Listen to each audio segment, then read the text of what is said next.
2021 was no easy task for any Aquarius.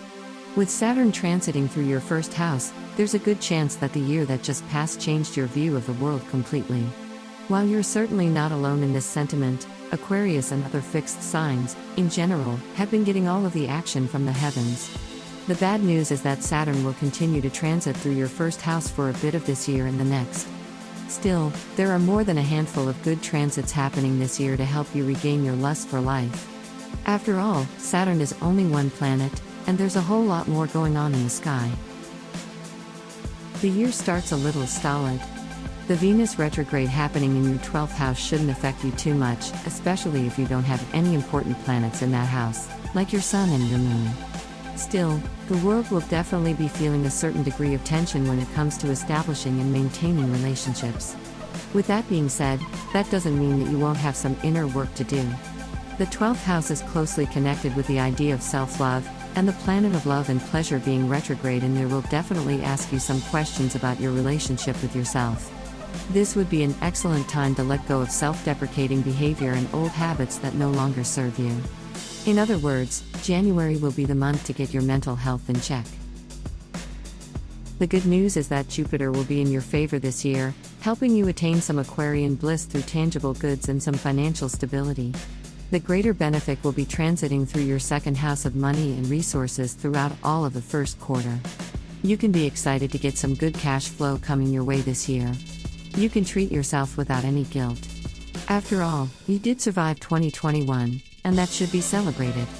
Just be sure to save some of those goods for later, since in March, we do have a bit of a rerun of 2021 with the first Mars and Uranus square of the year. This first square will be hitting your first and fourth house.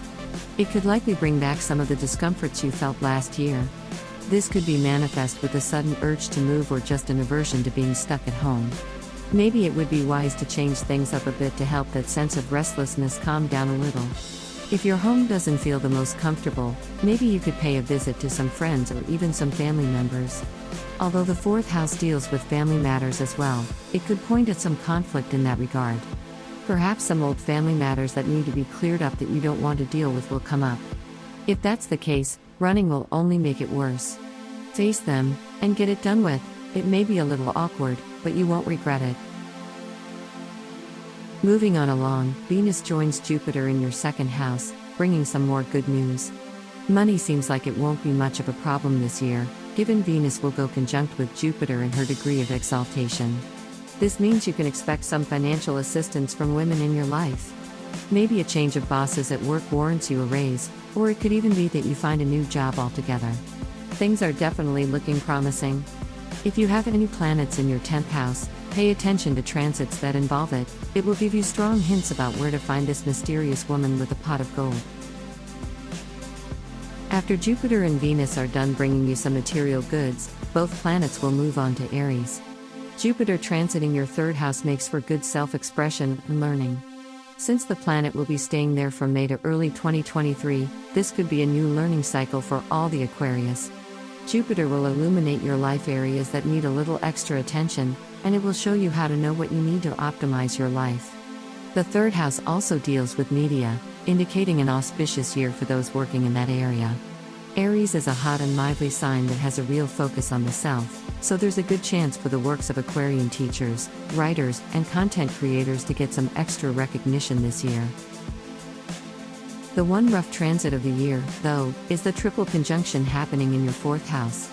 This will involve Mars, Uranus, and the north node of the Moon, which can make the atmosphere fertile for some quite unpleasant and unexpected events. This is happening in August, so pay extra attention to your family's needs at around that time. Mars in Taurus makes us prone to bottling up emotions, but the combination of those two other bodies will make anything that's been obscured come to the surface at the most inconvenient times.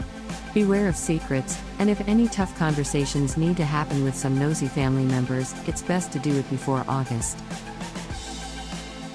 As this transit slowly begins to cool down, Uranus goes back into action with a Saturn square in your first and fourth house. This is a throwback to 2021 since this was the transit that characterized the year's most significant events. Because this is happening in Aquarius, your first house, it could be pointing towards balancing some power struggles that didn't get a full resolution in the previous year. Tread this month gently, and things will work out for the best. After all of this ruckus, 2022 ends on a much lighter note with Jupiter retrograde. This will send the planet back into your second house of finances. This could represent some bonuses or some extra financial benefits that seem to come out of nowhere. The last noteworthy astrological event of the year will make the third quarter's challenges seem totally worth it. 2022 is a year of Aquarian expansion.